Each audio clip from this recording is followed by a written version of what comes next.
اللہ کے نبی پوچھیں حارث بتاؤ تم نے صبح کس حالت میں کی؟ کہا ایمان کی حالت میں۔ کہا بتاؤ تمہاری دلیل کیا ایمان کی؟ انہوں نے ایمان کی نشانیاں بتائیں۔ قرآن میں ایمان کی نشانیاں ہیں، حدیث میں ایمان کی نشانیاں ہیں، ہمیں وہ ایمان کی نشانیاں نہیں پتہ۔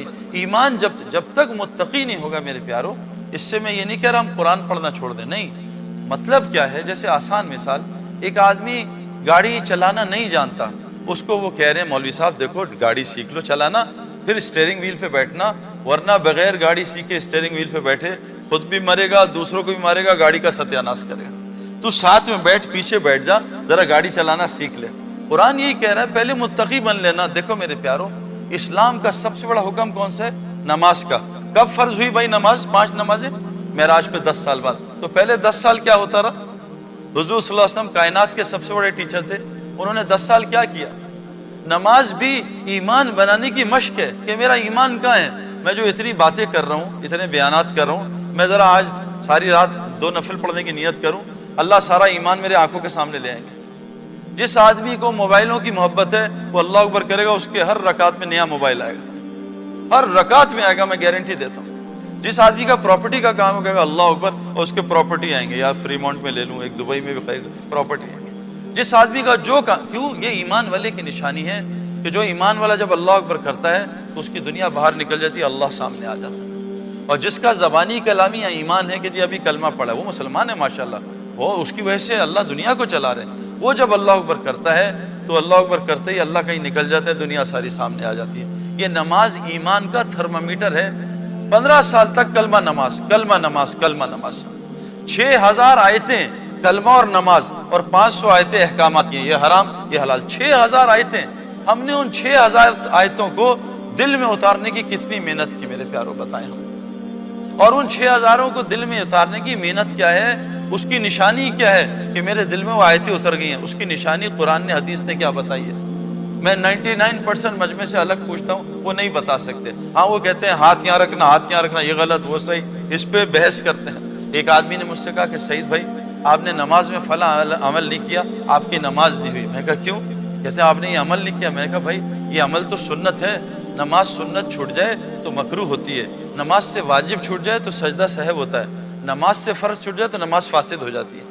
تو یہ جو آپ نے عمل بتائے تو فرض ہے ہی نہیں۔ میں نے کہا آپ ذرا نماز کے فرائض بتائیں تیرا۔ کہا وہ تو مجھے یاد نہیں۔ میں کہا اللہ کے بندے تو نے صرف مسائل ہی یاد کیے، کوئی فرائض کا پتہ نہیں، تیرا فرائض کون سے؟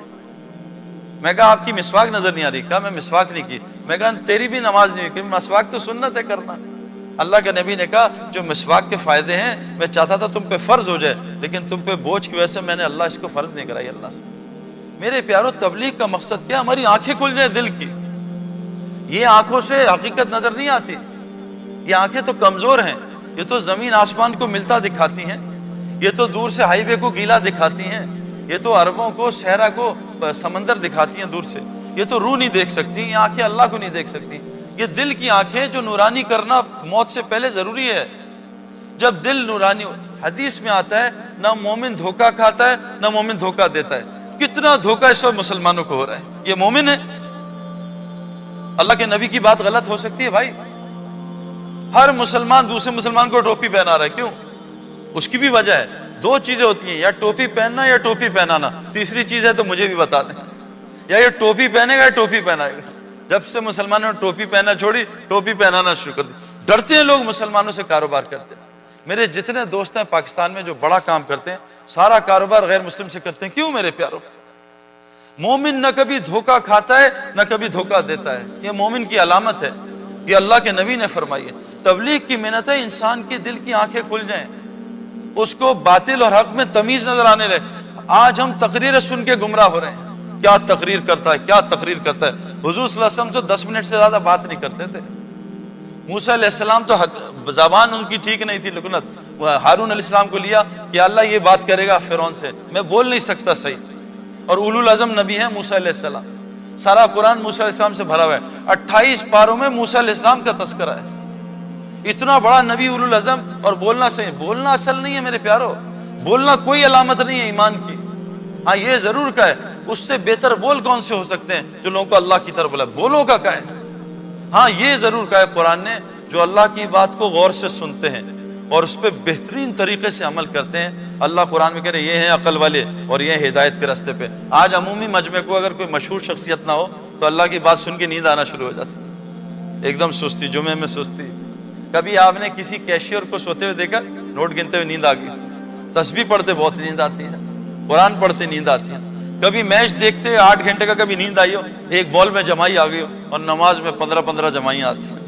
میرے پیاروں، آنکھیں کھولنا یہ ضروری ہے مرنے سے پہلے۔ تبلیغ کا مقصد کیا ہے؟ ہم اپنے دشمن کو پہچان لیں، اور یاد رکھنا میرے پیاروں، شیطان کے 70,000 نورانی دعائیں دینی، جو دینی دعاؤں سے وہ گمراہ کرتا ہے۔ نشانیاں ہیں میرے پیاروں، ایمان والوں کی نشانیاں۔ اللہ ہمیں وہ سمجھا دے بس کہ ایمان والا کس کو کہتے ہیں، ایمان بنتا کیسے ہے، ایمان کی علامتیں کیا ہیں۔ تبلیغ میں جو محنت ہو رہی ہے، مفتی زین العابدین صاحب فرماتے تھے آج مسلمانوں نے سب کو دشمن بنا لیا ہے۔ شوہر کہہ رہا ہے بیوی میری دشمن ہے، بیوی کہہ رہی ہے شوہر میرا دشمن، ماں باپ کہہ رہے ہیں اولاد ہماری دشمن، اولاد کہہ رہے ہیں ماں باپ دشمن، پڑوسی دشمن، یہ دشمن وہ دشمن۔ اصل دشمن انہوں نے پہچانا نہیں۔ اگر ہم اصل دشمن کو پہچان لیں، اللہ کی قسم اللہ ساری دنیا کو ہمارا دوست بنا دے گا۔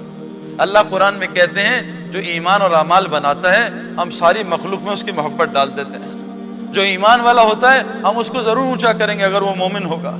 اللہ قرآن میں فرماتے ہیں جو بھی نیک عمل کرے، عورت ہو یا مرد، شرط مومن ہو، اللہ کہہ رہے ہیں ہم اسے دنیا میں جنت کی پاکیزہ زندگی دنیا میں گزروائیں گے۔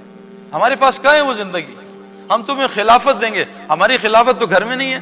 اتنا سا بچہ ہماری بات نہیں مانتا۔ ہمارا ایک تھا آدمی، وہ کہتا ہے پاکستان ٹیم مجھے دو میں اس کو سیدھا کر دوں گا۔ اس کا بچہ تھا 7 سال کا، اس نے کہا اے سن کم ہیئر،